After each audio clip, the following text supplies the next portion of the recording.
Hello everyone, how are you all? I hope everything going great and amazing.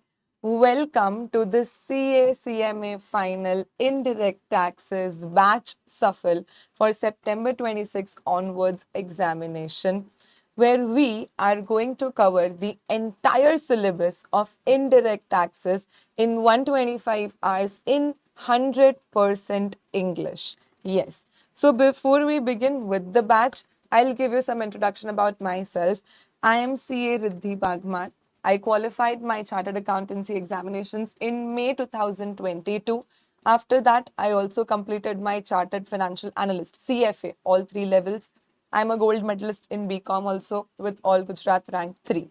Since 2023, I've been teaching indirect taxes, and this is going to be our ninth version of the book, which we are going to use.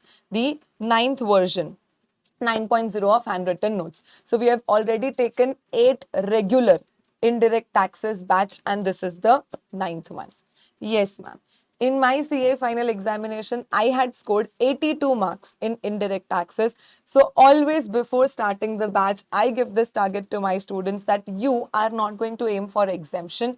You are going to aim for 83 plus marks in your CA final, CMA final examination.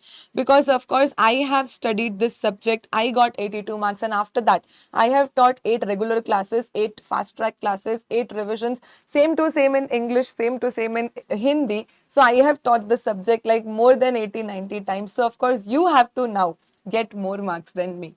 Ma'am, have students got these marks earlier? Yes, even in May 2025 exam, our student got all India highest marks in indirect taxes, right? So your aim has to be all India highest marks in indirect taxes. Your aim has to be AIR 1.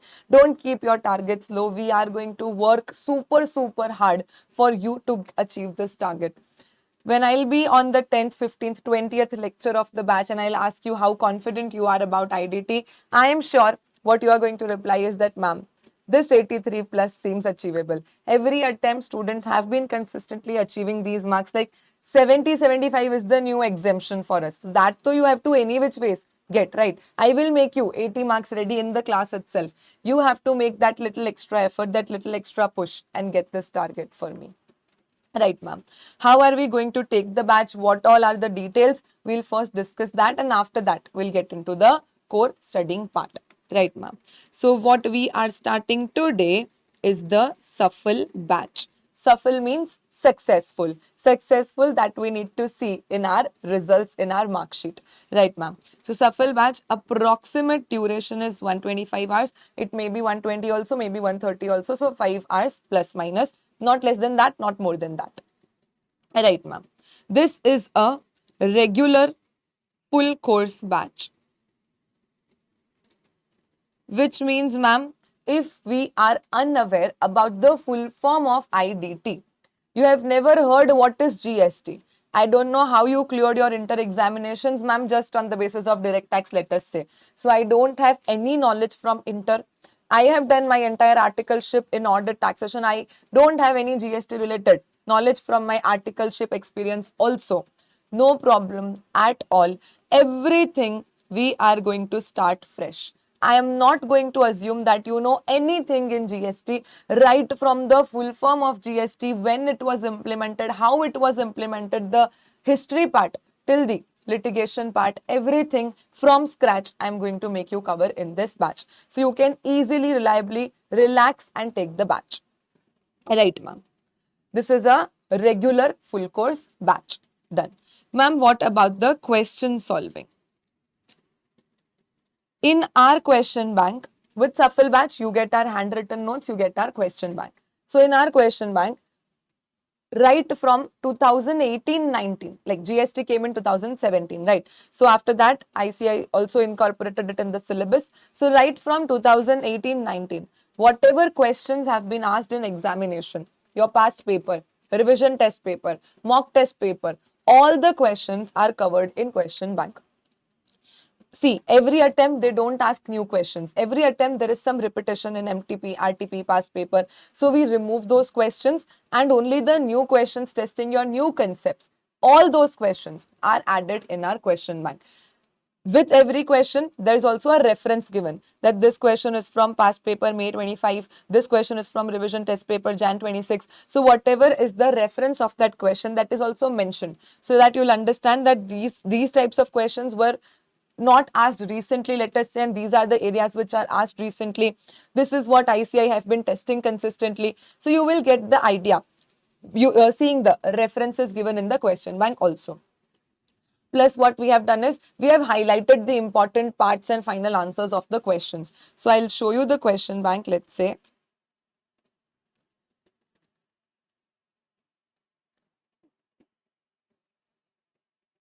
So let's say if we see here, then ma'am, this is such a big question, so much of theory. But let's say you have already understood the concept, you've practiced the questions 2-3 times, and it's just 1 month left for your exam, or tomorrow is your exam and you're again sitting with the question bank revising stuff. So you will be knowing the final answer, right? What you need to check is what is the final answer. Now I'm not supposed to read the entire theory because I don't have that much time. So I read the question, this is my final answer. This is my final answer. This is what is to be considered. So you don't have to read the entire stuff in every single question, entire GST part. Whatever is the relevant portion has been also highlighted by us. So navigating through the question bank is extremely easy and simple. Plus, I am going to make you solve 100% of this question bank in class itself. Hardly some 10-15 total questions out of this 500-page question bank might be given in homework to you, because they would be, let's say, repetitive or very easy for you to manage. Otherwise than that, let's say not 100, 95% of question bank, every single chapter, every single question, I am going to make you solve in class itself.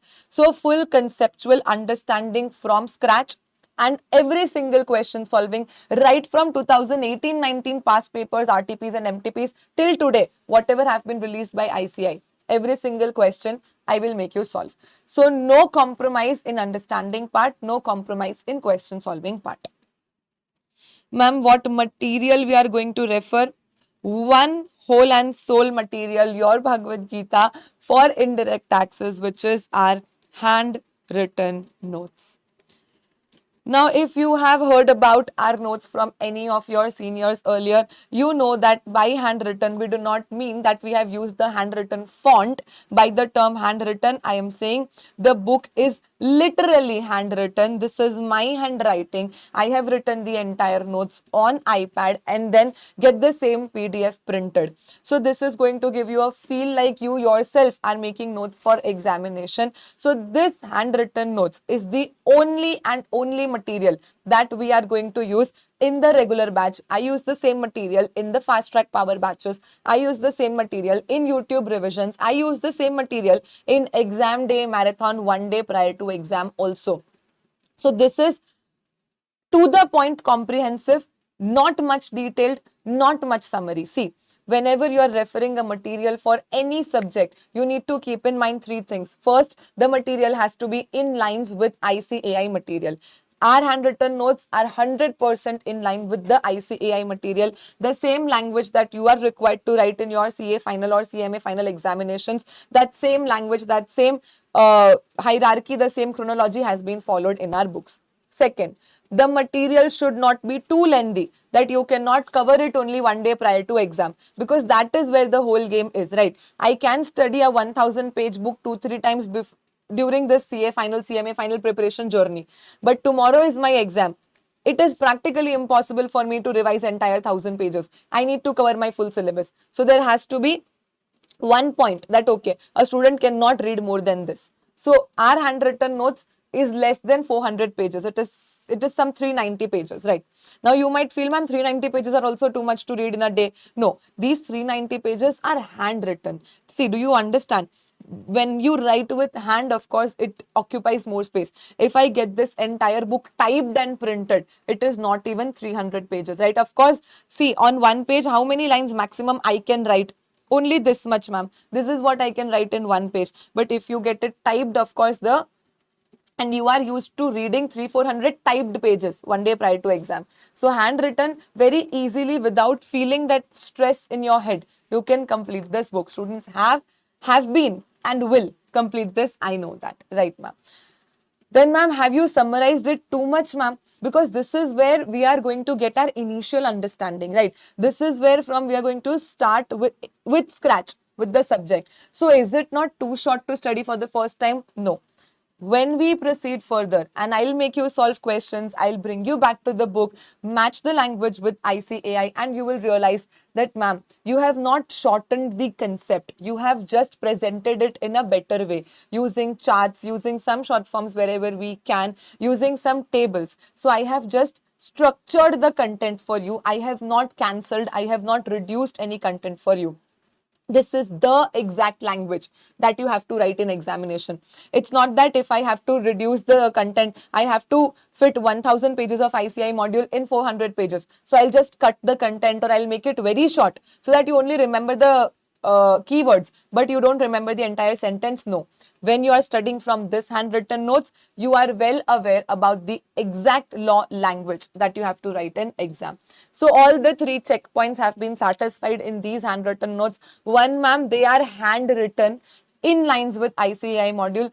So you are actually reading ICAI module, but getting a feeling as if you are reading your own handmade notes. Right, ma'am. Second, the book is not too concise so that you only remember the keywords and you don't know how to frame a sentence. No, you will be able to frame a sentence in exact law language. And third, the book is not too bulky also that you cannot cover it one day prior to exam. The book is exact length which you can do for the first time also, and you can do for the 10th time also. Right, ma'am. You know, students get this photogenic memory of our book. They will text that, ma'am, when I close my eyes, I can exactly remember that in pink color on the left side of the page, top corner, you have written this thing. On the right side of the page, let's say middle, with blue pen, you have written this thing. So the book actually gets printed in your head. And on the last day of the batch, I am that much confident that you will say, ma'am, we don't even need the book to revise 60-70% of the syllabus. You can just close your eyes and I will make a flow for you, and in that flow, without even book, you can revise the entire IDT. How that happens, ma'am? Section number. One unique point of our batch is I am going to make you learn the section numbers of entire GST. But ma'am, are we supposed to write section number in examination? No. Writing section number will not give you or deduct any marks for you. But I will make you learn. You don't have to do any effort. Today, first day of the batch, I'm telling you, you decide. You decide that, ma'am, because writing section numbers will not get me any extra marks, I am not going to take a single effort to learn section numbers. Ma'am, you do whatever you want to do. I am not going to learn section numbers. I already have a lot to study. You can decide this. You have this liberty. A lot of students do. But still, and you will not make any efforts to learn the section numbers. But still, on the 20th, on the 25th lecture of the batch, I will ask you, hey, do you remember the section numbers? And you will be like, yes, ma'am, without even trying for it.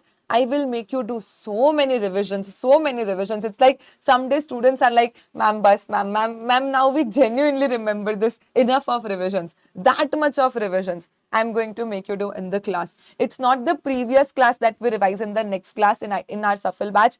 The unique part is that right from day one, I will make you revise 10 lectures. Right from day one, I'll make you revise entire stuff of 20 lectures. So we do so many cumulative revisions, and with a lot of tricks, tactics, stories, some or the other way, I'll make you learn the entire content in the class itself. In Hindi, I make 3 promises to students, which is whatever I teach, आपको सब कुछ समझ आएगा, मजा आएगा और याद होगा. Meaning, you are 100% going to enjoy the entire batch. You are 100% going to understand every single concept being taught in the class. And most importantly, I will make you learn majority of the content in class itself. Because if you have understood but you have not learned it, how are you going to write in exam? How are you going to present in exam? So right from understanding till learning, entire stuff you can leave on me. The day I finish my shuffle batch, you will also be done with your entire IDT with first revision. I am going to do that for you. On the last day, you will be like, give me a paper. I can write a full course paper today only without even revising the stuff. That confidence I'm going to give you. And that confidence only will get you these 83 plus marks in indirect taxes examination. Right, ma'am. Ma'am, how are doubts going to be addressed? So you all will be added in a separate Telegram group, a private Telegram group, which is only for our batch students. So you can ask your queries there. I myself every day, end of the day, check that group. Whatever queries, see, sometimes students resolve the queries within themselves only. If anything is pending and not resolved, I am going to do it. So it is me, Riddhi Bagmar, who is going to solve every single doubt of yours. Let's say on the group your query is not replied or you are feeling very shy to ask, you can also DM me on Telegram, no problem. Ma'am, I want to talk to you personally on call. I need some guidance, ma'am. Is it possible? Yes. 9714 111 666 is my personal number. You can call right now also, and this phone is only going to ring. Even if my mama calls, my father calls, my husband calls, this phone is only going to ring, right? So I have one single phone for everyone, because it's not like work phone alag and personal phone alag, because my work is my students and my students are my family, right? So I till date have a single phone only for my friends, family, students, everyone. So I am going to be available for you all the time, but I request you to not call directly, because you understand so many students, and if everyone is calling, it's practically impossible for me to pick. So what you can do is you can always drop me a text on this number that, ma'am, there is something, I need some guidance, I want to talk to you personally, I want to get in touch with you, I need to know something. I will give you a time that, okay, you can call me at 1 p.m, 2 p.m tomorrow, or 3 p.m, or maybe I'll call you back whenever I'm free. So we can do that, but first, of course, you are going to drop a text. Let's say, ma'am, you have ordered book but you've not got delivery. You are wondering where your books have reached, or you're wondering, ma'am, I'm unable to start the serial key, there is some problem with the system, I need some material which I'm not able to find on the website, ma'am, I'm not able to access the fast application, any problem, you please don't text me, because even if you text me, I will redirect you to office. This number is purely for you and me, something personal guidance that you need. Any official work, you can text on this number, you can anytime call on this number, no problem. This is our office front desk number, they will solve all your issues in life.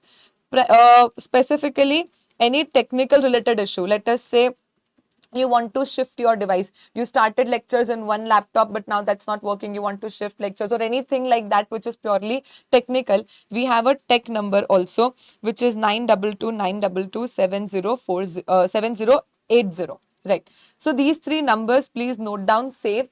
My number only and only for subject specific doubts on Telegram, not WhatsApp. Huh? You are going to text me all the doubts on Telegram, first priority in the batch. However, if you are shy, you can DM me on Telegram. If there's some other thing, you can reach out to me on WhatsApp also. This is my number, Riddhi's number.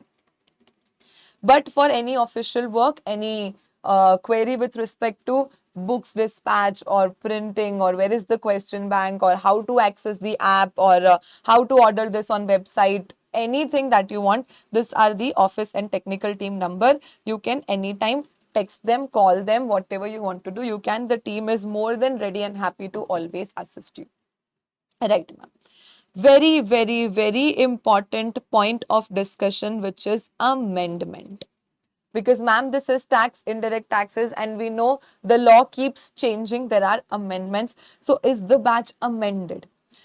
If you are appearing for September 2026 examination, all the amendments that have come up to 28 Feb 2026 are going to be applicable for your exam 6 months prior. If you are appearing for Jan 27 exams, all the amendments that have come up to 30 June 2026 are going to be applicable for you.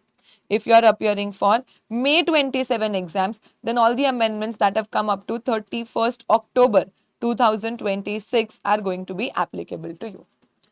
Ma'am, this batch contains all the amendments that have come up to 28 Feb 2026.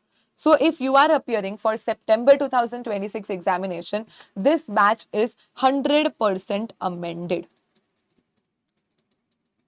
Not a single extra amendment you will have to see. Entire notes, entire question bank, everything. This is our version 9 of the book, which you are going to get in the form of hard copy with the batch. And it says that all the amendments up to 28 Feb 2026 are covered here. So not a single extra stuff you will have to see. All questions, everything incorporated and covered. if you are appearing for Jan 2027 examination, then only whatever CBIC releases between these two dates, that is only a period of 4 months. Extra PDF plus video will be shared with you if there are any amendments. Now, of course, we understand what major things might change in 4 months. Never for any attempt, our amendment video has increased, has been more than 1.5 or 2 hours. So you have to study 125 hours right now. If there is any change, maximum I'm saying, let's say in September 25 exam, the amendment video was only 25 minutes, 30 minutes. Last attempt, it was just 1.5 hour. So never it is going to exceed than that, because what major change they can do in 4 months? The conceptual clarity is anyways going to remain same only. So you can of course go for the batch if your exam is in Jan 27. The batch is 100% relevant. Only whatever extra stuff comes or changes in 4 months, a PDF and a video for the same will be shared with you. If you're appearing for May 27 examination, in that case, you have two options. Let's say you are done with other subjects. You can go with this batch. Any extra amendments coming from here to here will of course will be shared with you. But if you are yet to do any other subject, let's say your FR or AFM or DT or any other subject is pending, and you can wait. So it is advisable to wait, because after 31st October, we start a new English batch in November second week, around 10 November, a new batch will start, which will be 100% amended for May 27. So every alternative attempt, we have an English batch. So we are taking English batch now for September, we'll again take for May 27. Then we'll again take for Jan 28. Then we'll again take for September 28. So that way, every alternative attempt, we have a fresh English batch available. So if you are appearing, let's say in May 27 or even later than that, then it's okay, you can wait for the new batch. But if you're done with other subjects, no need to wait, because as I said, amendment maximum is 1 to 3 hours. Here 125 hours you can finish and your subject will be done. Right, ma'am. So see, for September 26 we have English batch. Then in July we will have Hindi batch. Again in November we will have English batch. Again in March we will have Hindi batch. So every 4 months I take a full fresh shuffle batch. One attempt Hindi, one attempt English. So every attempt we do have a fresh amended batch available. It is just your language preference. If you are comfortable with any language, then to every attempt we have a fresh batch. If you are specific about English, then it is going to be every 8 months we have a new fresh batch. Right? Yes, ma'am. So amendment part, I believe it's absolutely clear to you. Appearing for September 26 or Jan 27, there's going to be no problem with the batch. Later than that, you can make this choice to wait for the new batch to come or to enroll for this and just cover the amendments. That's not going to be a problem at all. Right, ma'am. Ma'am, since you have made the handwritten notes for us, we understand that you are not going to make us make the notes again in the class. Yes. And that is where we save our major time. Generally, IDT batches range between like 150 to 160 hours regular, and students have this query that, ma'am, how we are able to finish in 120, 130 hours? Why 20, 25 hours less? Is there something which we are going to skip? No, bacha. We are going to cover everything 100%. Nothing we are going to skip. The only time we save is note making. It's not that I'll write some stuff and then I'll sit, chalo, you guys will copy now. I'm sitting, we are making notes. No, because I have done that effort.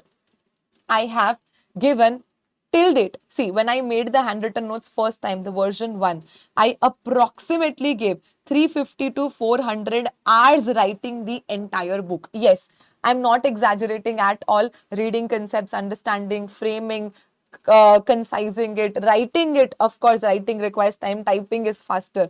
So first time when I made the notes, I gave 350 to 400 hours to write the entire version 1 of our handwritten notes. Right. Post that, every attempt I have been refining the content. Every attempt amendments come. Every attempt I do keep changing one or two chapters. When I teach in the class, I realize that, okay, this can be presented better. This we can improve on the handwriting. This we can better present. So I keep changing that. Every attempt, again, I give 30, 40, 50 hours to the handwritten notes. So till date, actually, I've invested more than 700, 800 hours of my life on this handwritten notes. So you understand how carefully and with so much of love I have curated these notes. So you are not going to face any problem referring to these notes. You are going to feel that love in the notes as we proceed further. I promise you that stuff. Right, ma'am. So if there is any important chart or some summary which I can make you write, yes, I will make you write, but not the entire notes. That is where we save our major time. Then ma'am, what about the writing practice? We will do we will write some questions and do writing practice, but your major writing practice will come from tests. With the batch, you get 5 block tests and 1 full course test. With the batch, you get 5 block tests and 1 full course test. So we have divided the syllabus in 5 parts. So as we complete 5-6 chapters, I will give you a test of 50 marks. Next 7-8 chapters, I'll give you a test of 50 marks. So this way, 5 tests of 50 marks, 250 marks of paper you will write here, and then plus 1 full course test of 100 marks. Now, if you are a recorded mode student, you will be given with the test papers as well as the suggested answers. You can self-evaluate your papers. However, if you are a live batch student, with the batch, I will give you a timeline that okay, today we completed these 10 chapters, you have to write a test, and I'm giving you 3 days, 4 days, 5 days time to write the test. Till then, if you are submitting at our test series mail ID, the team will evaluate for you. So only for live students, we have this facility of also evaluating these test papers. 5 test papers block and 1 full course test paper of 100 marks. Same to same pattern, just like the ICAI follows. Right, ma'am? So same exam pattern, exam level papers you will be given. And for live students, this is this extra benefit that we will also evaluate the papers for you. However, recorded mode students, suggested answers will be shared with you on the app. So you can self-evaluate and you can make a PDF and send it to me. That ma'am, I've written the paper, I've evaluated the paper. Can you please give your suggestions how I have written? So I'll go through your paper. I'll send you a voice note that okay, these are the areas where you can improve. But I am not going to evaluate your entire paper. So recorded mode students will also have to write the test. They can self-evaluate. I will give my feedbacks. You are going to get a voice note in my own voice only. I will go through your paper and suggest you. Live students, no problem at all. The team will evaluate the paper for you. So these 5 block tests plus 1 full course test is also available to you, which is going to increase your marks and give you confidence that yes, you can manage the paper, you can finish it in time, and your writing practice will be also done here. Right, ma'am. What stuff we have to bring in class every day? You need to bring our handwritten notes. Since the cutoff date was just 2 weeks back only, we completed the books, incorporated all the amendments and gave it for print 2 days back only. So the book will be printed, they'll come, they'll be dispatched to you, you will receive the books. This might take a weekday's time. So till then, I will share the PDF of first 2-3 chapters which we might cover, so you can use the PDF, and till then, you will receive the hard copy of the handwritten notes. So every day, you have to bring these handwritten notes in the class. Plus question bank, of course, because we will solve the questions from the question bank. And plus, you are going to maintain a small class notebook. I don't want a very big notebook from you all. As I said that everything I have invested that time and I have made the notes for you. You don't have to do that. But some good summary, chart, some practice that we will do in the class. For this, if you are maintaining a 50 to 100 pages notebook, that is enough. A lot of places you will feel like, ma'am, this provision is confusing. Can we write in simple language? Yes, and I will make you do that. Some sample question practice for every chapter, that okay, this is the format that you need to follow to solve all the questions of this particular chapter or so. So these important small things, some comparison, some summaries, we will write in this notebook, and 50 to 100 pages is more than enough. This fair notebook you are going to maintain for the class. Plus, you are going to bring calculators, of course, because this is tax and there is going to be computations involved. So you will be needing a calculator. Plus, pens.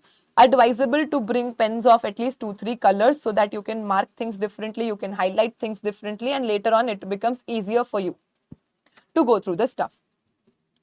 And plus highlighters and sticky notes if you like that aesthetic in your book that you're pasting sticky notes and seeing it later. Otherwise, you can simply staple the page also or write anything if required. Plus, very important, every day you will bring rough sheets.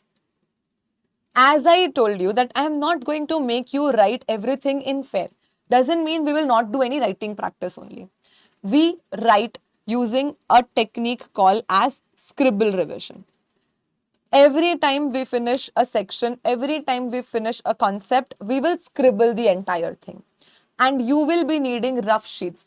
At least 5, 6 rough sheets on a daily basis you are going to fill with me, because that is the number of revisions I make you do in every single class. So when we start the class, we do revision. When we end the class, we do revision. In between the class, we finish any important topic, we do revision. And I never do verbal revisions. We will every time scribble while doing revision. And you are going to scribble things along with me. And trust me, I am very strict about my students scribbling. On a random day, on a random hour, I'll tell, come on, Shri, send me the image of your scribble. I've just now finished the revision. I'll say, come on, Nitin, click a picture and send me what you have scribbled on WhatsApp on our Telegram group. And if you're not able to send it immediately, you're going to face consequences, right?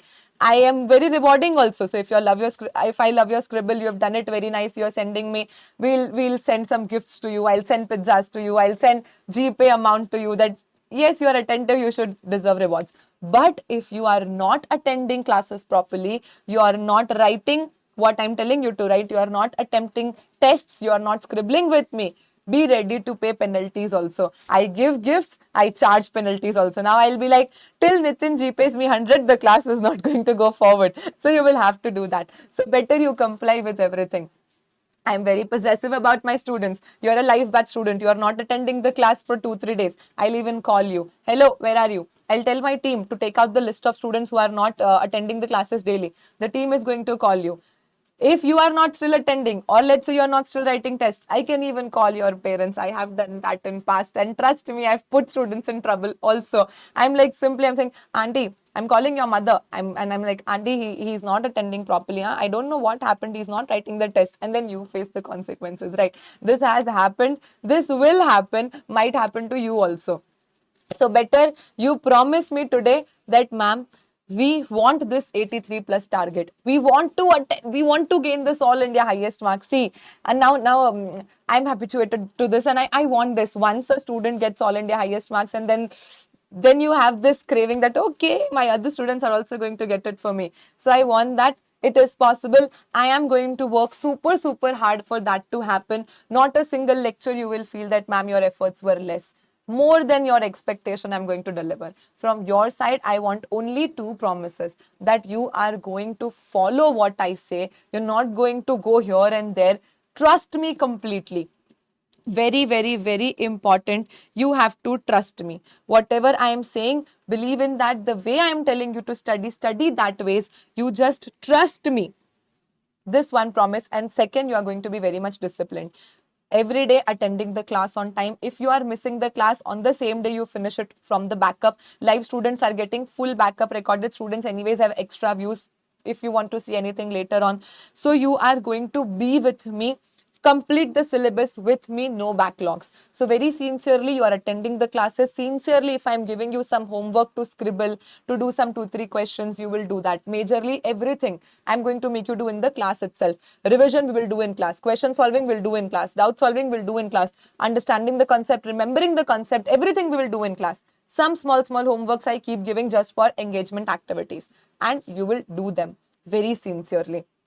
During the lectures, no phone, full focus here. Ma'am, on you, no use. Now I'm married, guys, not on me, on the screen, on the subject, right? So this promise you all make me right now in the comment section, that, ma'am, we are going to give more than 100%, and we will get you. We will at least try to get you those all India highest marks. I want next examination, our all India highest marks in IDT are from Safal batch student. One of you is going to get that. One of you is going to get AIR1. Manifest it here right now in the comment section. Promise me this thing, that, ma'am, we will not let you down.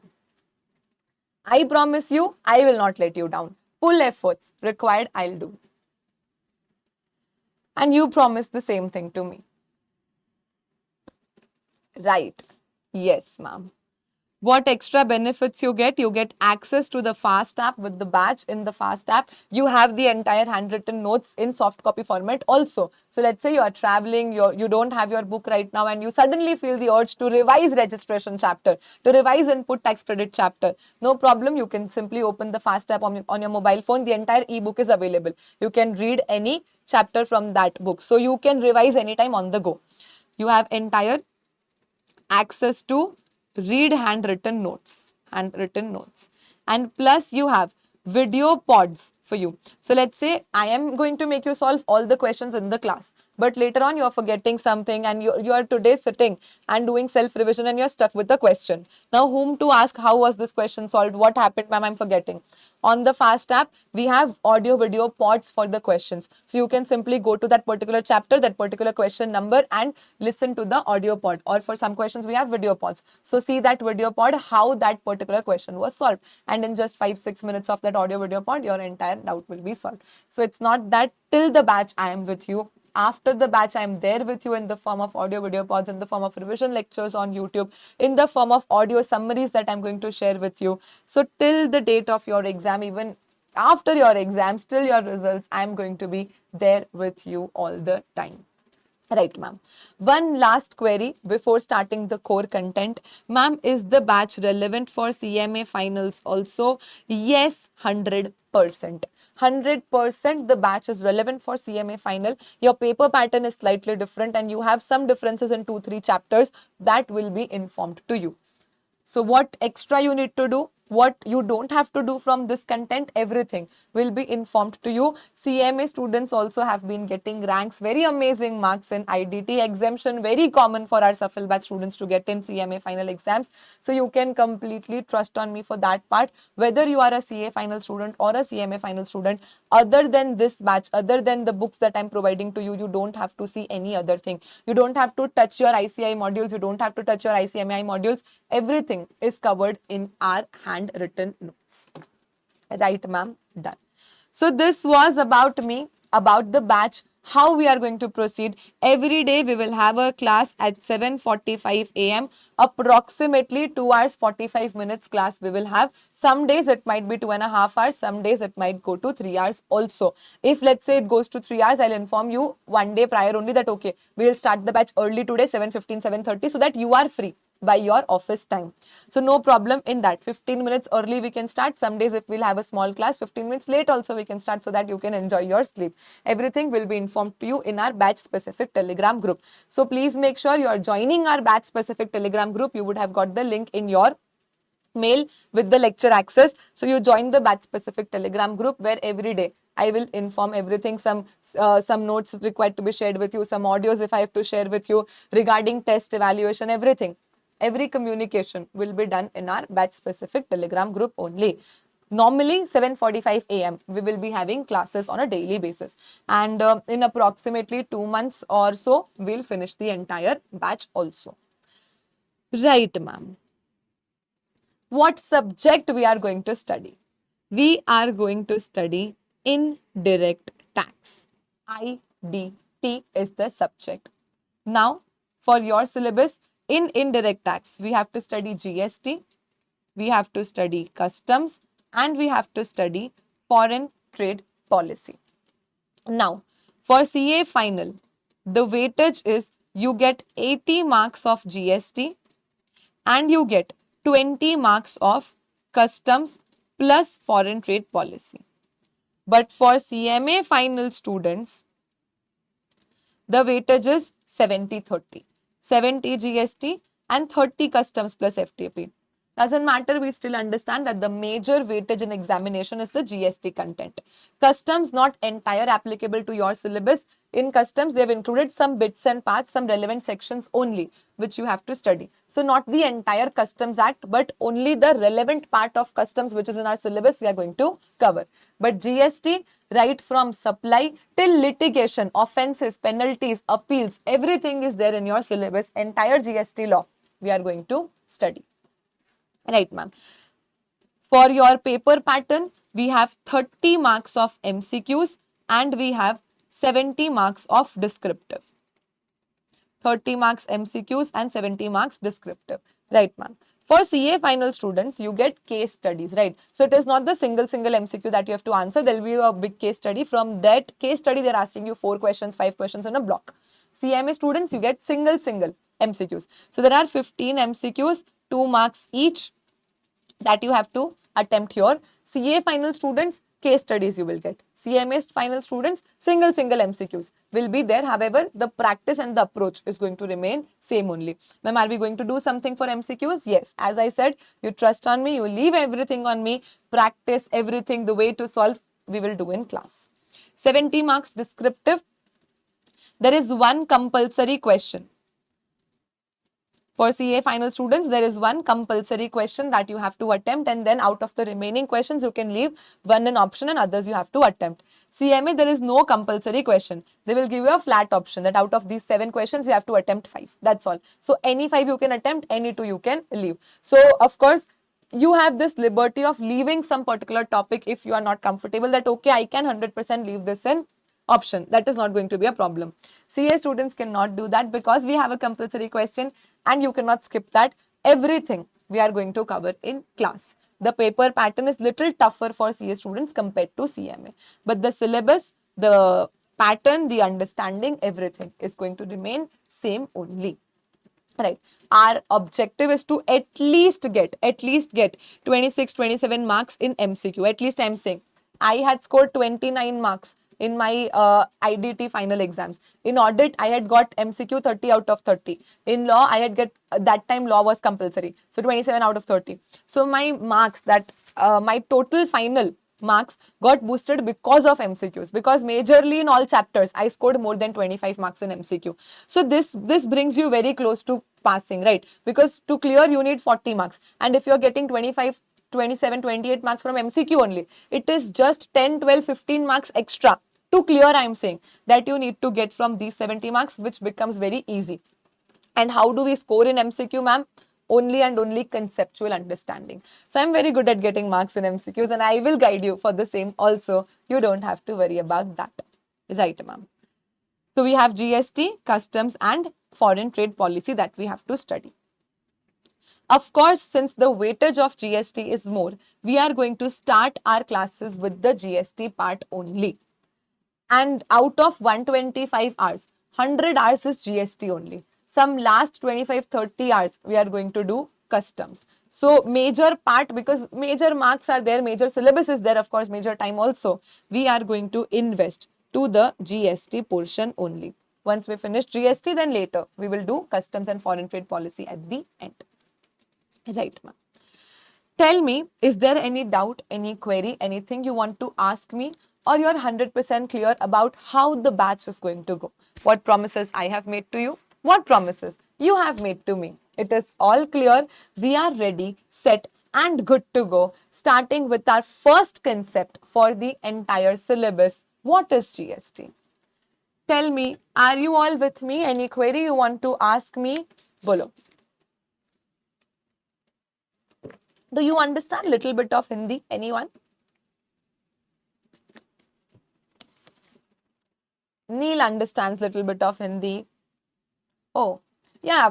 Students from Hyderabad do understand Hindi because, oh, Hyderabad Hindi is so amazing also. Mostly every attempt I go to Hyderabad to take the face-to-face marathon for examination, and the students are so lovely. I mean, the language, or the karenga dhoeng. I mean, I just love talking in Hyderabadi Hindi. Students have taught me a lot of Tamil, a lot of Telugu. I am learning some languages in the English batches. The students are from Chennai, from Hyderabad, so they do teach me some or the other words in those languages, and I try to use them. I recently learned this Ardham Aindi. So whenever I teach something, and normally in English we are understood, in Hindi like samajh aa gaya. So now students have told me, ma'am, you can ask us like Ardham Aindi.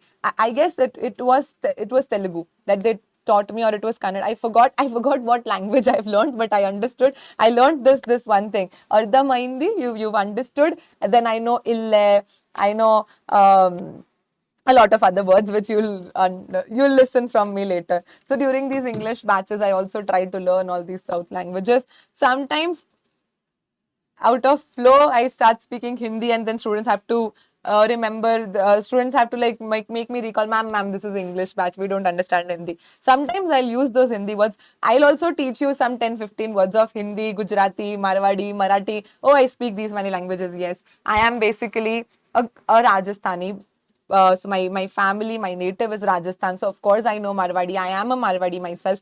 But I have been born and brought up in Gujarat. So of course I know Gujarati because all my schooling, my friends majorly are Gujarati.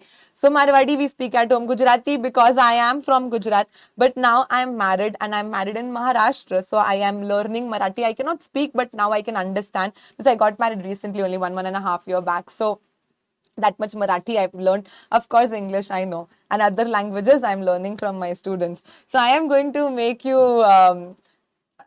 know at least some different language, 10-15 words during the batch, and you will enjoy it. Right. So a lot of you know little bit of Hindi. So yeah, sometimes if I'm bored with English, I'm like, okay, English students can ignore. 5 minutes we'll chat in Hindi. Right, ma'am. We'll give you subtitles. Done. Chalo. Yes, ma'am. We are ready. Okay, so what we are starting right now is GST. I'm not teaching you anything today, okay? Nothing. We are not even going to refer the books. It is just introduction that we are taking. We'll have a small class only because it is the first class. It was the purpose was only to inform you about everything, and from tomorrow you are ready with all the stuff, and then we'll start with the content.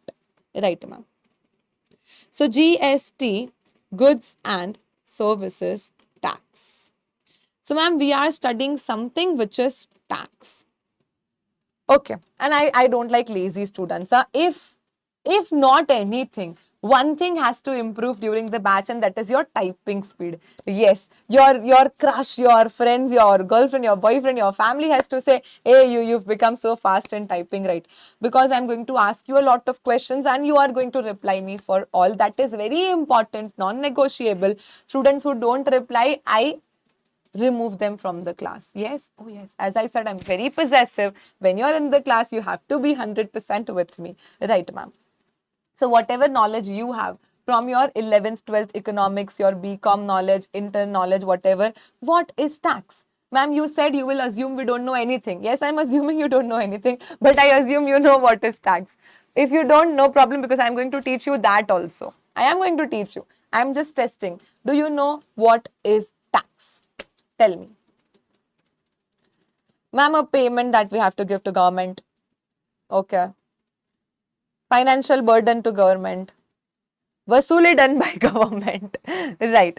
So we are saying, ma'am, tax is a compulsory monetary payment that we have to give to government. Yes, you all are right in that sense. Ma'am, is it a donation? Is it voluntary? Let's say this year I'm like, government, hey, listen, no, I want to go on a trip, yaar, come on. I'm short on funds. Is it fine if I don't pay tax this year? I'm not in mood to pay the tax. Can you do that? No, ma'am. Why? Because this is not a voluntary contribution. This is not a donation that you're giving to government. It is compulsory. Whether you're short on funds or you're excess on funds, you will have to pay these taxes. If you don't, you will have to face legal consequences. So it is a monetary payment, but it is not a voluntary monetary payment, right? It is enforced. It is compulsory. Use any word. It is enforced. It is compulsory. Monetary, pecuniary payment that I have to give to government. And ma'am, why would I give so? At least government says, we don't know whether they do or not, but at least government says that they are providing facilities to us. They are providing security to us. Indeed they are, right? We have to agree on this. So we have government works for us, they build infrastructure for us, they provide social security, financial security, national security to us, they run the administration, they run government schools, government hospitals, various other facilities given to the population, to the people of the country. And of course, for that, they need money. And from where the money comes? From the taxes given by the people, right? So government has to run the administration, has to build infrastructure for us, and for that they need money, and this money goes to them in the form of taxes paid by you and me, right? So this is a compulsory payment given to government to run the administration. Now, ma'am, taxes are of two types. As I said, we are studying indirect tax. Ma'am, indirect tax meaning there would be something, of course, like a direct tax also. Right. So taxes are of two types, direct tax and indirect tax. We are starting with indirect tax. Ma'am, what is direct tax? See, can you give an example? Before even understanding what is direct and indirect tax, can you give me one example of direct tax and indirect tax? Ma'am, indirect tax, so we know we are going to study, so we know GST is indirect tax, customs is indirect tax, right? What is direct tax? Ma'am, income tax is a classic direct tax. What is the meaning? See, let's say we have Priyanshi and Priyanshi becomes CA Priyanshi tomorrow. Congratulations, Priyanshi, you're a CA now. And she gets a job, 18 lakh per annum package. Wow, very good to start. Yes, 18 lakh per annum package Priyanshi is having. End of the month, salary is coming. TDS deducted. End of the year, making a final computation, having other incomes also, and now she has to pay income tax from her income. So, ma'am, this person, Priyanshi, is going to feel the pinch. She is paying the taxes to government. She is also bearing the burden of the tax. So, ma'am, people try to evade, escape direct taxes more because they feel that pain. Every single rupee I pay as income tax, I am feeling that pain. I am paying, I am bearing the burden. So, of course, I will try to some or the other way escape those taxes. So, the core concept of direct tax says that the person paying the tax is the same person bearing burden of the tax, and this is the essence of direct tax. However, ma'am, indirect tax we say the person paying the tax shifts the burden of the tax on the final consumer. The person paying shifts the burden to the final consumer. So the person paying is not same as the person bearing the burden. Let's say, ma'am, Vamya goes to buy a BMW. I'm pronouncing it correct, I believe, Vamya. Yes. So you go to buy a BMW. Wow, ma'am. As per the articleship stipend that you have, the only BMW that we can afford is, ma'am, a packet of Balaji masala wafers. Right, ma'am. So you go to buy a 20 rupees package of BMW, which is Balaji masala wafer.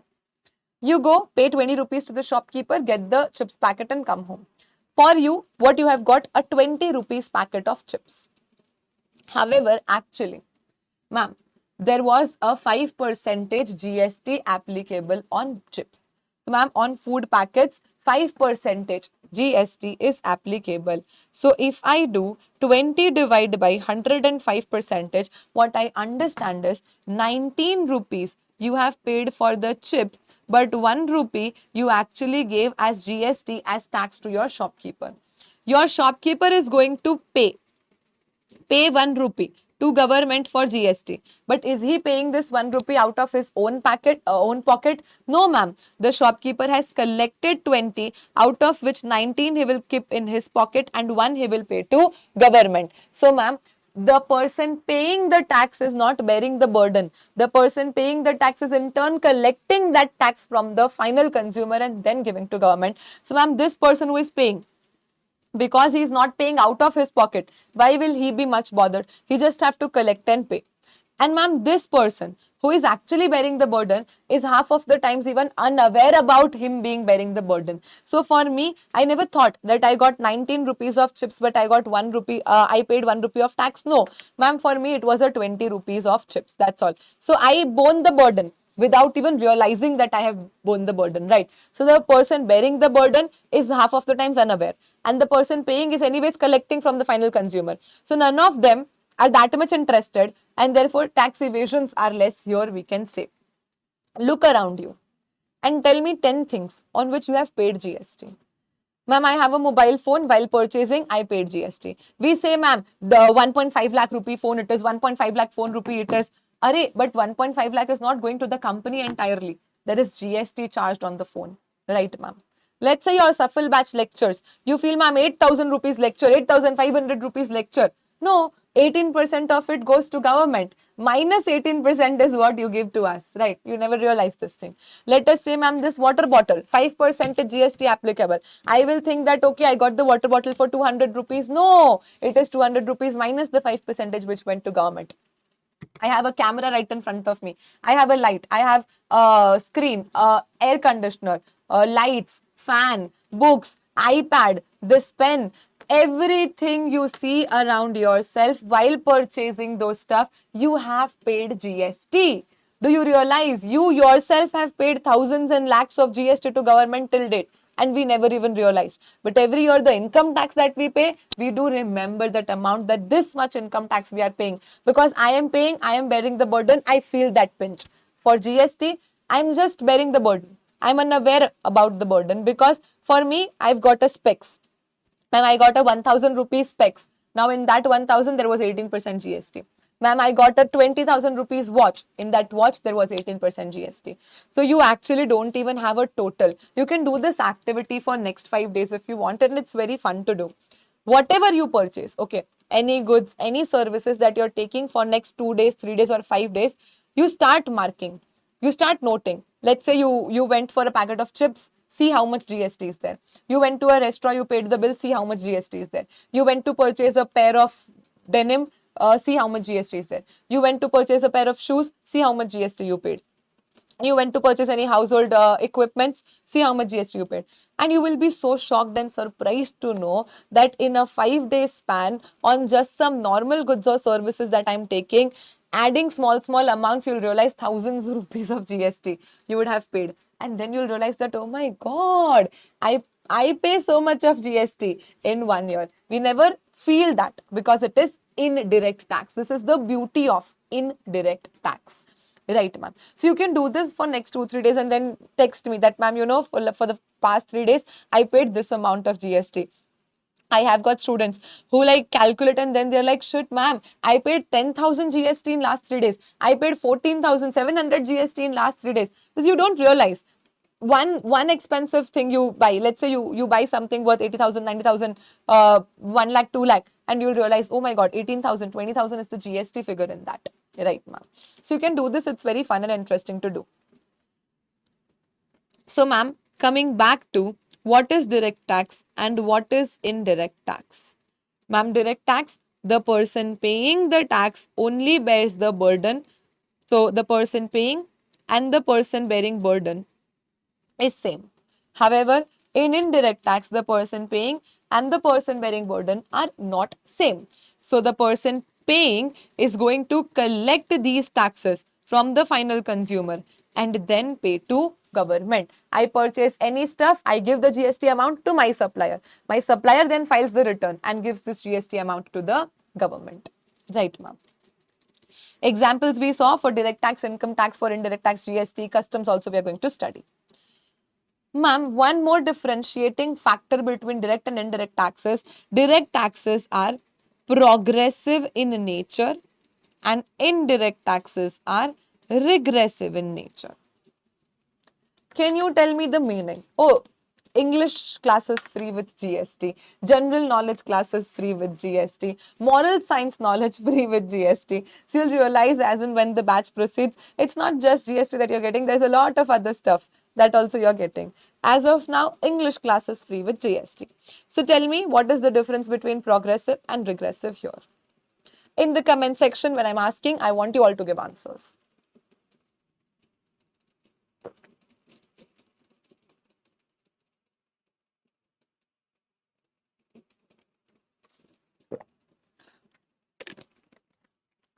Bolo.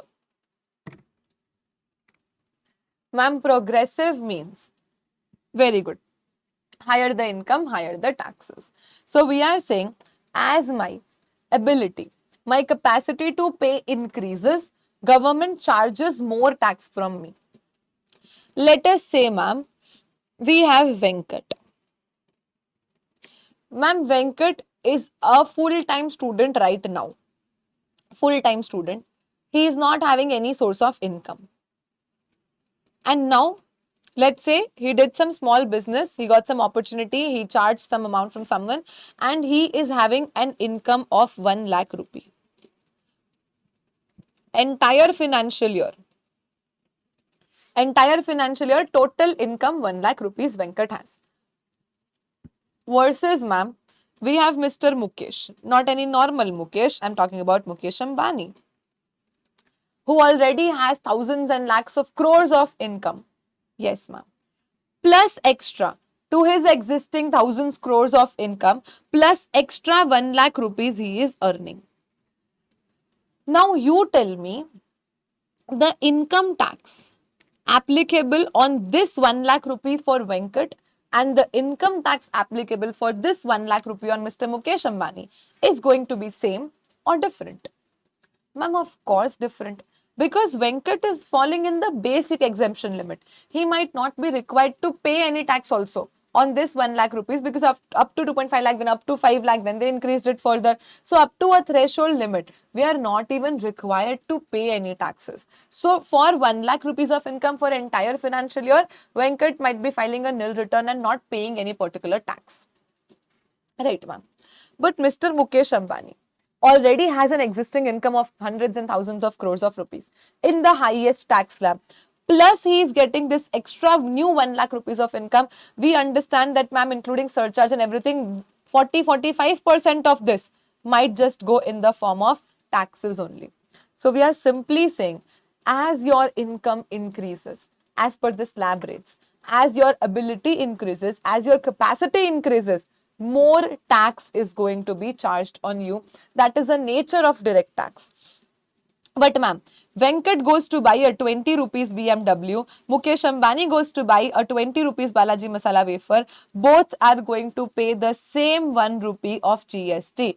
It is not that you are below poverty line person, you cannot afford GST, chalo, we'll not charge from you. Oh, you are so rich, we'll charge double GST from you. You cannot do that. Whether a person can afford, cannot afford, can afford extra, cannot afford at all, doesn't matter. From every single person, we are going to charge the same GST, because in essence, ma'am, GST is applicable on goods and services and not the person. GST is applicable on that chips, not the person purchasing or selling those chips. And ma'am, goods will remain same irrespective of whoever is dealing with them. So this is a very big core differentiator between direct and indirect tax, that direct taxes are applicable on the person. Income tax is charged on income of a person. So when a person is earning any income, income tax is charged, right? Now, depending upon what is the capacity of this person, the rate of income tax might vary. But GST is a tax essentially levied on commodities. Same for customs. It is not the person who is importing. The rate will not change based on that. It is the goods that you are importing, the goods that you are exporting, based on which customs duty will be charged on you. So any indirect tax, be it GST, be it custom duty, it is applicable on the goods or services. But direct taxes are majorly applicable on the person, and therefore person changes, tax changes. But here person changes doesn't matter, because the taxes are applicable on the dealings done in goods or services. Right, ma'am? Are we understanding this? Yes, ma'am. Chalo. This GST in India and introduction chapter is actually not applicable for CA final students. It is there in the module, okay? So if you are a CA final student, for your module, the first chapter is supply under GST. You will not find any chapter in your module named as GST in India and introduction, because they have not given this chapter separately. In supply chapter, end of the entire chapter, they have given an annexure. And in the form of annexure, only for your knowledge purpose, they have given this GST in India and introduction, all this stuff. So they are saying, we assume that you already know this. We might ask you something in some another chapter, assuming that this knowledge you have, right? So this is only read only kind of stuff. No direct question. No direct question is going to come for CA final students from this chapter, GST in India and introduction. CMA final students, direct question might also come, because this is a normal chapter applicable in your syllabus. So CMA students are going to learn this. However, we understand out of 9 or 10 attempts, once maybe they ask this question. So for CMA students also, this is going to be C category only. As such, you read and let go. Don't take it more seriously, but okay, you will at least read. CA students, it is there in the module, okay? It's not that this is out of syllabus. It is there in annexure given in the chapter of supply, but they have specifically said that this is only for your knowledge purpose. We will not ask direct question. They'll not ask direct question, but they might assume that you already have this knowledge, and based on the knowledge, they might frame a question in some another chapter. So you will also be required to at least read this chapter once. But later on, there's no need to revise it again and again because no direct question is going to come. Right, ma'am. So we start with very simple. What is tax? Ma'am, a pecuniary, a monetary, a compulsory burden laid on individuals and property owners to support the government. Why, ma'am? Because government is carrying out the administrative role in India, and for that they of course need money. So it is a payment exacted by legislative authority. See, today I don't have this power that I sit and I'm like, hey, chalo, everyone will have to pay tax to me. Chalo, chalo, pay tax to me. I cannot collect tax just like that, right? Why? Because I don't have a legislative authority. No law, no authority have empowered me to collect taxes. No. As of now, the power to collect taxes is only and only lying with the government. So, from a legislative authority, government gets this power that yes, they can collect taxes from people. It is not a voluntary payment. It is not a donation. You cannot say, I am not in the mood to pay taxes, so this year I am not going to pay. No, it is a enforced contribution. Compulsory, you will have to pay the taxes. Otherwise, you might have to face the legal consequences. Right, ma'am. Taxes are of two types: direct tax, indirect tax. Direct tax, the person paying the tax directly bears the incidence, the burden of the tax. But in indirect tax, the person paying the tax is collecting it from the ultimate consumer. So basically, the burden, the incidence of the tax is passed on to some another person. So you don't directly feel that pinch while paying because you are not paying out of pocket, you are collecting from someone. The person who is actually bearing the burden is not even feeling the pinch because he is not directly paying to government. Right, ma'am? So direct taxes, progressive in nature, meaning high rate of taxes for people having higher ability, and indirect tax means, ma'am, everyone will bear the equal consequence irrespective of your tax paying ability. Example, income tax. Example, GST, custom duty. Right, ma'am. Very simple question I'm asking you. Tell me, ma'am, which year was GST implemented in India? Chalo. Now some general knowledge free with GST. Right, ma'am? Of course, I'm not assuming that you know anything already, but just a normal general knowledge question if you're aware about which year was GST implemented in India. Ma'am, GST came into effect in India in the year 2017. 1st July 2017. 1 July 2017 is the happy birthday of India when it was enforced in entire country. So ma'am, prior to that, were we not having any indirect tax? Is it so? Prior to 1st July 2017, if I am selling a Balaji Masala wafer, there was no tax on it. Selling a mobile phone, there was no tax on it. Is it? No, ma'am, of course. We all know. Earlier, there were excise duties, service taxes, sales tax, central sales tax, or VAT. VAT was applicable, ma'am, value added tax. So before GST, we had other taxes which were being applicable on goods or services. So ma'am, what happened then? What was the problem when we already had some indirect taxes? There was an indirect tax regime available, applicable to us. Then why, ma'am, what was the need to bring GST in India?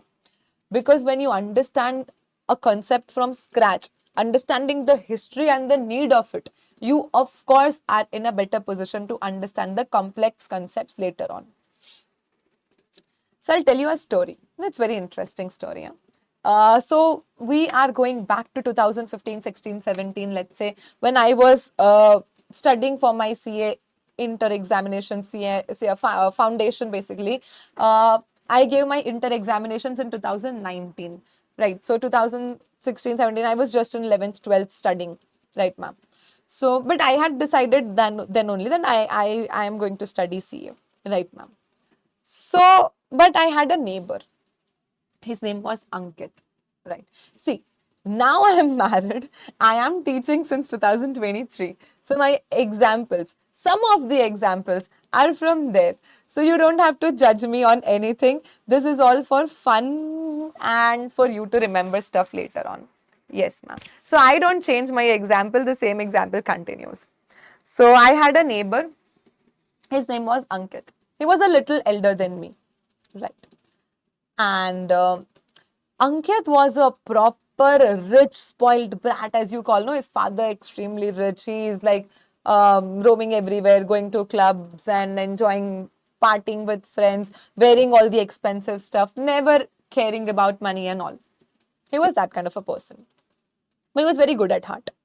How do you know? Oh, I know. Other side, me, who knows she has to study. She has to get a degree for herself. Yes, so I am busy studying. Now, one fine day, Ankit's father called him and he was like, I am going to stop all your money supply now. He said, what happened? And his father was like, I met Riddhi today. She was sitting in the parking area in the balcony and she was studying there. I was just passing by and I saw her. So we had a little interaction. I was asking Beta what you're doing and she was like, Uncle, I've started preparing for my my CPT foundation examinations along with 11th, 12th standard only. And he was so impressed. He was like, that girl has a clarity of vision. That girl knows what she wants to do and look at yourself, Ankit, what you're doing. You are even elder than her. You go to college, you just chill, you have backlogs in your colleges and all, and this is not going to work now.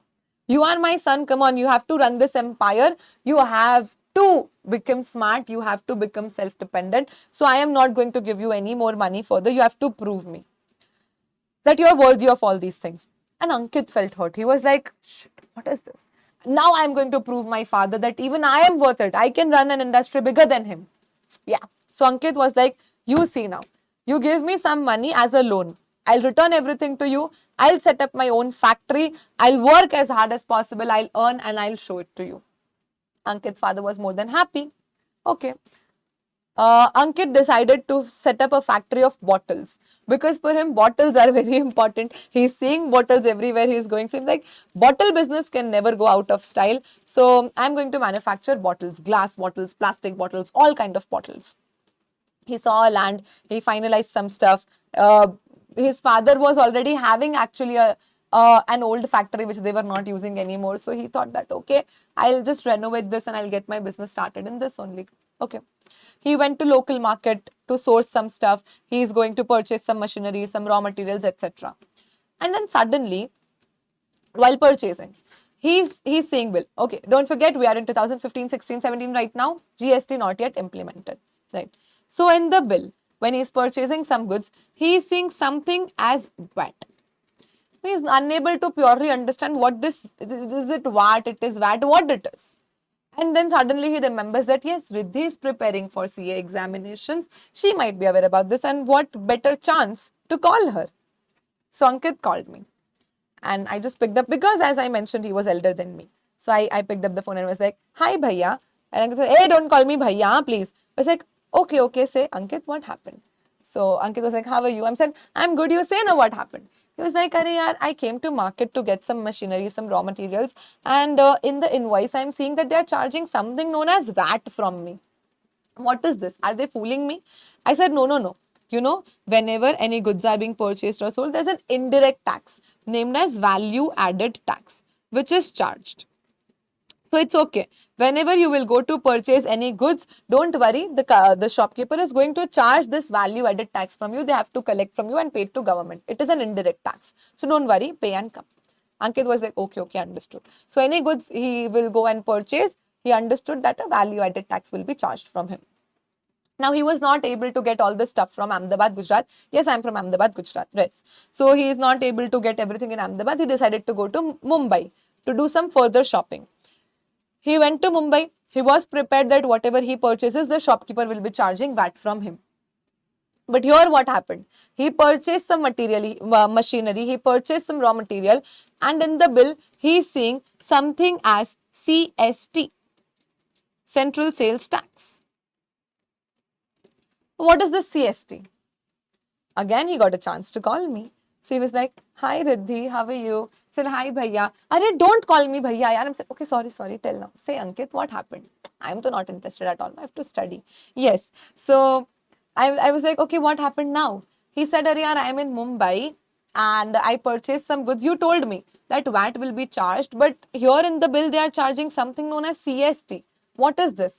I said, oh, okay. I forgot to mention this.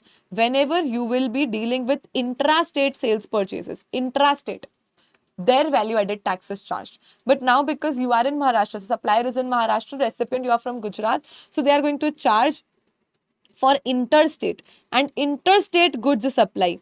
They charge CST, Central Sales Tax. It is okay, it is just like VAT only. VAT is a state tax and CST is a central tax for interstate supplies. So you don't worry, it is completely fine. He was like, oh, okay. Then he thought since he is in Mumbai, he'll just visit Shah Rukh Khan. Why, ma'am? Shah, Arey yaar, I know him personally. I as in Riddhi. So he was like, okay, no, he can give Riddhi's reference, get into Mannat and meet Shah Rukh Khan, meet Gauri also. Ma'am, why is he interested to meet Gauri, Shah Rukh's wife? Because, ma'am, Gauri is an interior designer. She has a company, D Decor, right? So Ankit thought that he'll make a class of factory, that if someone is entering his office, his factory, they're just amazed by the architecture, by the interior and all. So he thought, chalo na. Anyways, he has my reference, so he can just go to Mannat and he can say that I'm Riddhi's neighbor, I'm Riddhi's friend. I'll give a call to Shah Rukh Khan and they'll let him in. Ma'am, बहुत ज़्यादा नहीं हो रहा, ma'am, isn't it too much now? Come on, chalo. So he went to Mannat. He met Gauri. They finalized on all the interior stuff of the factory and all. Gauri said that, okay, immediately I charge everything advance. This is the invoice. Now he is saying something in the name of service tax on the invoice. What, ma'am? Service tax. He was prepared to pay central sales tax. But ma'am, what is service tax? Again, he said, just excuse me. He went on the side and he was like, hi Riddhi, how are you? I said, hi bhaiya. Arey, don't call me bhaiya. How many times I have to tell you? I said, okay, sorry Ankit. Say no, what happened? And then he was like, yeah, I'm at Shah Rukh's place. I said, oh, okay, say hi to him. He's like, yes, I did all that. But I am doing a contract with Gauri for my factory and she's charging service tax from me. What is that? I said, array, central sales tax and VAT is for goods. But for any services being provided, entire India, whether it is intrastate or whether it is interstate, there is no distinction. For all the services, a common single tax is charged, which is known as service tax, that you have to collect and pay to government if you are providing services. So since interior designing is not goods, it is services, Gauri is charging service tax from you.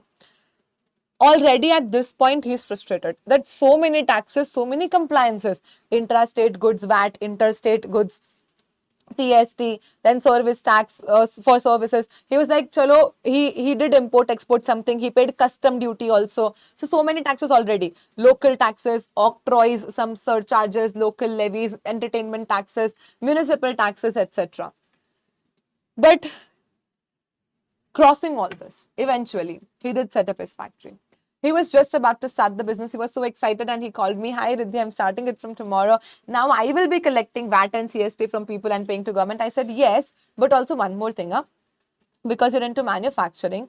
For manufacturing, there is one more tax, which is excise. So we have state excise, we have central excise, depending on what goods you're dealing in. Excise will also be charged on manufacturing. Ankit is like, done. I cannot now. So many taxes, so many compliances. Should I do business or should I focus on the types of taxes that I have to comply with? Not just Ankit, entire India, all the businessmen were facing these problems. So many taxes, not integrated, not getting proper credits of the same. I pay VAT, I collect CST, but I'm not able to set off these. Ultimately, they're all indirect taxes. They should set off with each other. But it was not happening. Ma'am, tax on tax was being charged. I manufacture something for 100. Already, let's say 10 is the excise. Now, again, while selling, you have to charge VAT. And VAT is on 110. So, basically, you are charging tax on the original value. You are charging tax on tax also. This is known as cascading. So the taxes are not set off, no credits you are getting, and therefore you keep charging tax on tax, making the ultimate product more expensive for people. So there is no set off mechanism, there is tax on tax. Sometimes, let's say like restaurant. I go to a restaurant to eat food also, which is goods. I go to restaurant for their ambience. For food, ma'am, I can cook at home also. But why I go there? Because they will cook and serve to me. So they are providing services also to me. So like softwares, restaurants, there were loopholes, there were problems whether this is goods, this is services. So they used to charge both. You go to a restaurant, in the bill they are charging VAT also, they are charging service tax also. Why? Because they'll say we provide food which is goods, we provide restaurant services which is services, so we'll charge both on a single supply. two taxes being charged. So there were so many problems existing in the earlier taxation regime, which made the business little difficult. To solve these problems, government decided to remove all these taxes, subsume all the taxes into one tax. Today we call it as GST, Goods and Services Tax. One nation, one tax. One nation, one tax, which is GST, Goods and Services Tax. Today, whether you're dealing in goods, services, interstate, intrastate, whatever you are doing, one single tax on everything is being charged, which is GST.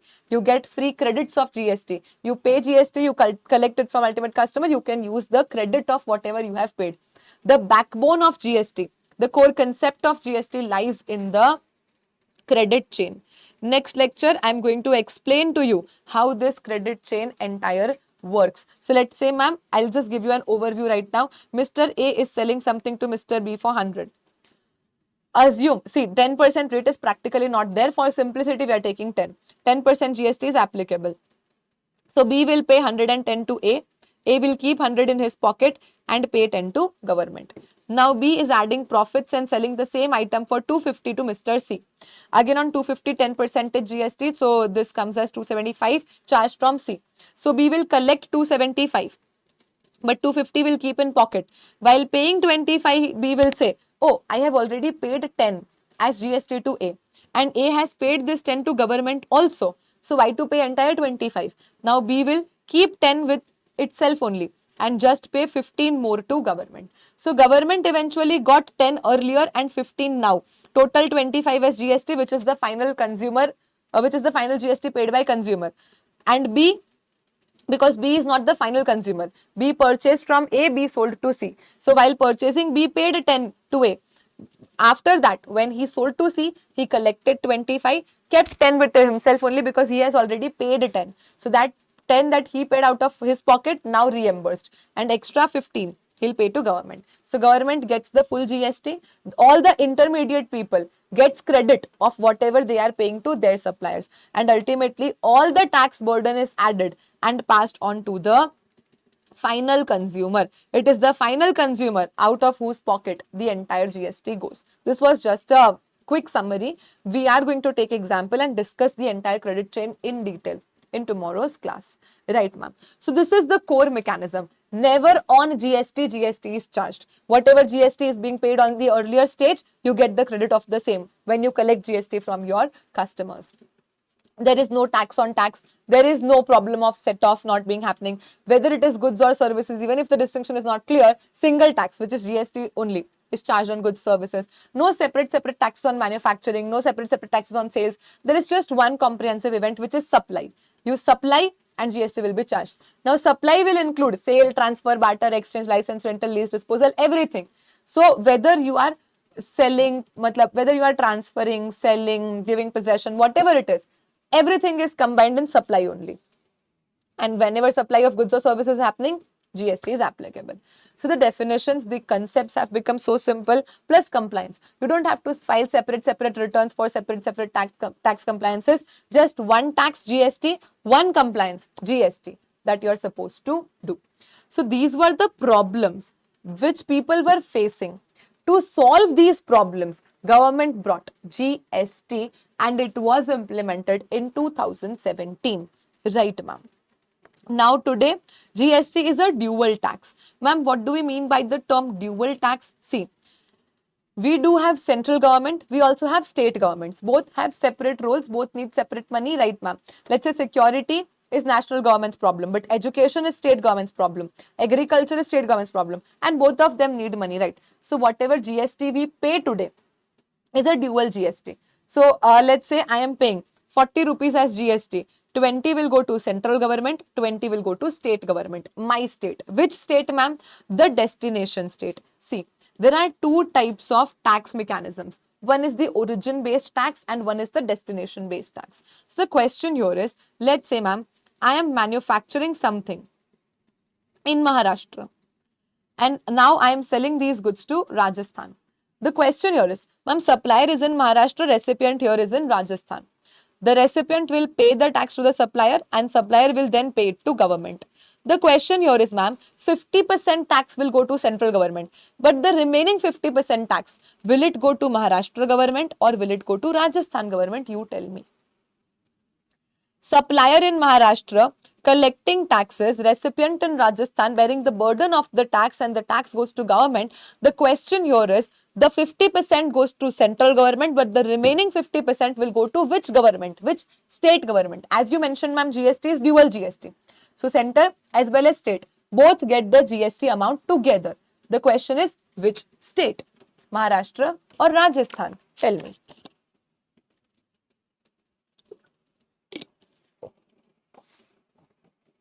Ma'am, because the supplier is paying, he will give to Maharashtra government. Is it? No, ma'am, Rajasthan, because you just now mentioned destination based tax. What your understanding says, you say that.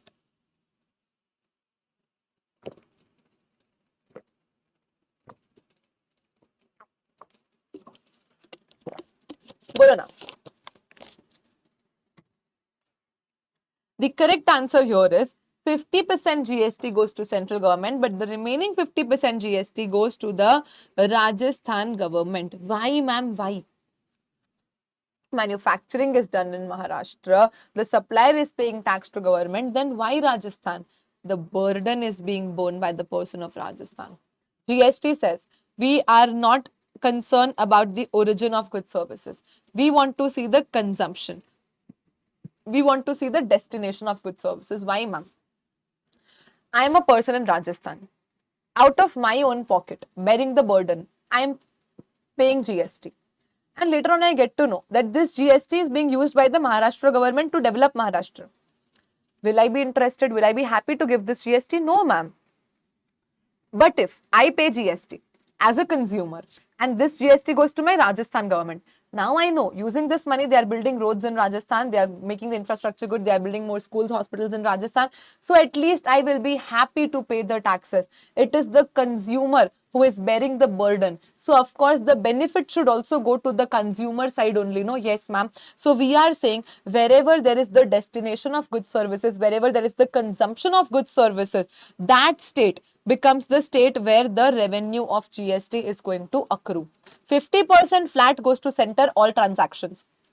But the remaining 50% goes to state government because GST is a dual GST. The question might arise that, ma'am, which government? We will say the consumption side state government, the destination side state government is going to get the money of GST. Right, ma'am. This genesis of GST is just read only thing. You don't have to actually worry about this. You don't have to actually learn this. We understand it's time pass. That, ma'am, GST was launched in 1st July 2017. But the concept first time was thought in 2000. Why 2000? It's my birth year. Oh, yes. Yes, my birthday is 20 December 2000. So, like, government got to know that, okay, Riddhi is going to be born in 2000 and she is going to teach GST. So, it is the right time to bring GST. Right, ma'am. See, in entire world, France was the first country to bring such concept of one nation, one tax, consolidate everything and bring GST. And after that, a lot of countries started adopting this mechanism, and presently, including India, more than 160 countries have already adopted GST. Right, ma'am. In India, first time in 2000, because it's my birth year, yes, the Prime Minister then mooted the concept of GST. The Prime Minister even mentioned about GST that, okay, we are going to bring GST, this one nation, one tax concept. And then in 2006-7, our Finance Minister P. Chidambaram ji even announced in the budget that by 2010, 1st April, we will implement GST in India. But of course, we know I was very young by then. No, they forgot that I cannot teach GST by birth only. So 2000, my birth year, they brought the concept of GST. But at least I have to grow, no? I have to finish my 11th, 12th standard. I have to get in CA. I have to study. So they waited till then. Oh, yes, ma'am. So they waited for me to turn 17 and then implement GST in India. So that while I was growing, GST was also growing. And we both became big together. So when I was 17, I finished my 11th, 12th standard and I started my preparations for CA. The same time, GST was also implemented in India. Jokes apart, See, bringing a new tax requires a lot of approvals. You have to put the bill in Lok Sabha, in Rajya Sabha. The president has to assent. Constitution has to be amended. Then entire GST law required to be framed. The sections, the rules, the regulations, everything, which takes time, of course. So GST kept on missing several deadlines. They brought the Constitution Amendment Bill in 2014 in Lok Sabha. Lok Sabha passed the bill. Rajya Sabha passed the bill. President assented. Then we amended the Constitution. Ma'am, why Constitution? Because of course to levy a particular tax, there has to be authority given by the legislature, by the constitution. We will also study further in this chapter only tomorrow that why exactly there was a need to amend constitution to bring GST. I will teach this thing to you tomorrow's class, right, ma'am? So they brought the Constitution Amendment Bill, which was passed and then it became an act. And after that, GST Council meeting was set up, GST bill was introduced, GST law, CGST, SGST, Central GST, State GST, Union Territory GST, Integrated GST, all these sections were made. The entire law was made, corresponding rules were made, and then eventually on 30 June 2017, all the states except Jammu Kashmir passed their respective state GSTs Act. So we did not wait for Jammu Kashmir then, and on 1st July 2017, we implemented GST in India. Just 1 week, Mehbooba maan gayi, and on 8th July 2017, even Jammu Kashmir passed their state GST Act. So today, practically without any exception, any state being in the exception, GST is applicable to whole of India. Any corner of India, you are supplying any goods or services, GST is going to be applicable. 1st July, other than Jammu Kashmir, all other states accepted, but then 8th July, Jammu Kashmir also accepted. This all theory is irrelevant now because it's been 9 years we've brought GST. We are in 2026 right now. Yes, ma'am. So it is a long time now. So this is all irrelevant. They will not ask you in exam, but it is there in the book, in the CA book also, in the CMA book also. So I have just kept it. You don't have to learn. Trust me. They will never ask you this thing. Right, ma'am. So in 2000, they first thought of bringing GST. Then committee being set up, law being made, acts being passed, assents being got from Lok Sabha, Rajya Sabha, president and everything. And then eventually it took 17 years for them to finally implement GST in India. Right. Say yes, you have understood everything till here. Because I'm not asking whether you've remembered. Otherwise, my 3 questions are, did you enjoy, did you understand, and did you remember? 3 questions I always ask. Samajh aaya, maza aaya, yaad hua. I know you enjoyed, I know you understood learning because you don't have to do here. Therefore, I'm not asking that question. Otherwise, I always keep asking 3 questions and you have to reply yes, yes, yes, understood, enjoyed, remembered. If there is anything no, you will say that, ma'am, we understood, we enjoyed. But can we do 2 extra revisions? I have not yet remembered this. Or ma'am, I remembered, I understood also. We are not enjoying, ma'am. This topic is boring. Can we do something to enjoy? Yes. So all the time you have to understand, enjoy and remember all 3 things. Anytime you feel there is no for any of one of these 3 things, you can tell me in the comment section and we make sure there is yes, yes, yes to all the 3 things. How do we exchange energies, ma'am? All the Shuffle Power Revision Batch students, they always put a lot of emojis in the comment section, right? Some heart, heart, fire, fire, bomb, bomb, smiley emojis. They call it as dil, dil, agak, bomb, bomb. Dil, dil, agak, bomb, bomb. Basically, heart, heart, fire, fire, bomb, bomb emojis, which means, ma'am, it is all going amazing, great. We are enjoying everything. So whenever you feel a little bored, whenever you feel like, ma'am, it's going a little dull, put a lot of emojis in the comment section. It has to be lit all the time. I don't like dry comment section. It has to be lit all the time. We exchange energies and we study GST slowly, aram se, every single concept, step by step, and you will be in a position to get the all India highest marks. Yes, ma'am. Today is the first class. I don't want to actually teach you anything. It was just an introduction, an overview about how the batch is going to be, what the batch is going to be, how is your paper pattern, how is our batch pattern, how I am going to make you cover everything. That's all. Why GST? That we understood. We had all the earlier taxes, earlier taxation regime. But why GST? We understood because of so many problems being faced, because of so many we say deficiencies that the earlier taxation regimes had. Yes, ma'am. So now GST is a concept where the intermediate people keep getting continuous chain of credit, right? Whatever tax I've paid to supplier, I will recover it from my customer and I keep getting the credit. So all the final burden goes to the consumer only. No cascading, meaning there is no tax on tax. Like earlier, first excise used to be charged and then VAT on excise also. Now this is not happening. Never you will see GST being charged on GST because it's a value added tax. Value added tax meaning, ma'am, Mr. A is selling to Mr. B for 100. 10% GST. 10% is not an actual rate, okay? This is for simplicity, right? So 10 is the GST charged here. Now, ma'am, B is selling to C for 250. Again, ma'am, 25 GST, so this becomes 275. Now, ma'am, B is collecting 25, but B is taking credit of 10 already paid. So only 15 we will new pay to government, which is, ma'am, the difference between 250 and 100. 100 was the value of goods earlier also. Now the value is increased to 250. So there is new value being added of 150. Only on this 10% GST, new charged and paid to government. Let us say, ma'am, C sells this further for 400 rupees to Mr. B. So 40 will be the GST as per 10%. 440 C will collect. But will C pay entire 40? No, because C has already paid 15 to B. No. So C will reduce 25, which he has already paid to B. So C paid 25, C collected 25. He is not bearing any burden. The entire 40 burden borne by D only. So, ma'am, we will say 40 minus 25 again 50, which is the difference between 400 and 250, again 150. So, ma'am, on this 150, new 15, 10% GST being charged. This is known as value added tax. Every stage, the new value is added. Only on that new value, new GST you have to pay to government. Every time on the entire amount, again and again, you don't pay GST. Eventually, government got 10 from A, 15 from B, and 15 from C. So 10 plus 15 plus 15, total 40 rupees collected by government, which entirely is borne by the final consumer. All the intermediary people, whatever GST they paid, they also got the credit of the same. So no intermediary person will bear the burden. Never burden on burden will increase. Whatever GST you pay, you take credit. You pay, you take credit. And ultimately, the entire burden goes on the final consumer. And government is getting the value addition at every stage, totaling to the final burden borne by the consumer.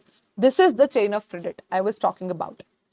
So GST says on every stage, whatever is the new value being added, on that value, new tax government gets. Why? Because the intermediary people keep getting credits. Then, ma'am, if everyone will get credit, who will bear the final burden? The final consumer.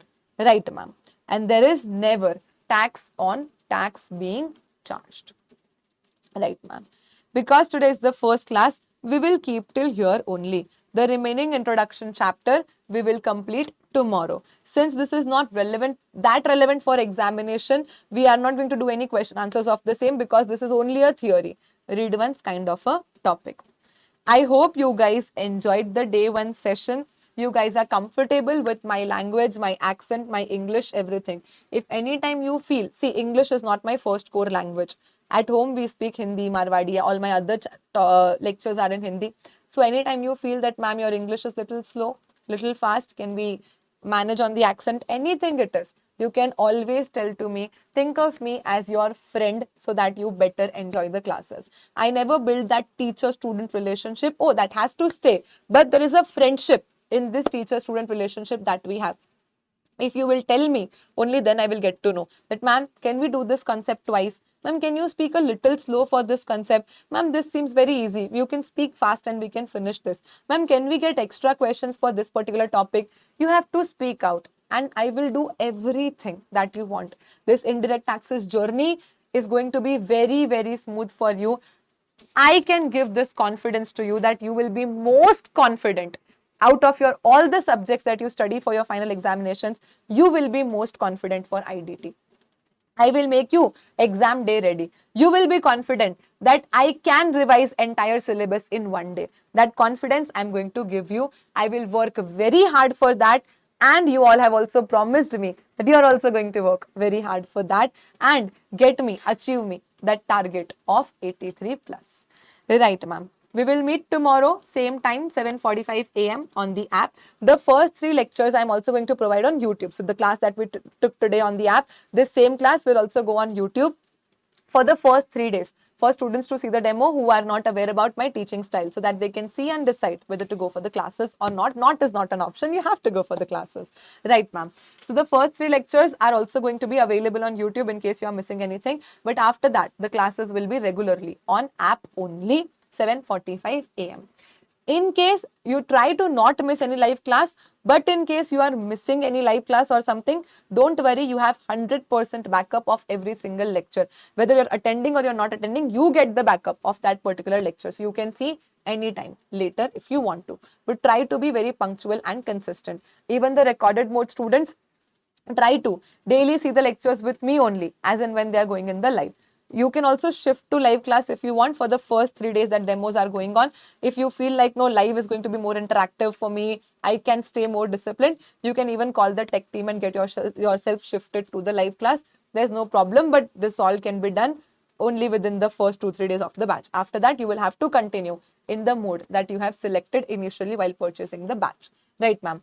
The pre-booking offer that's going on the batch is also valid till the first 3 lectures we have on YouTube.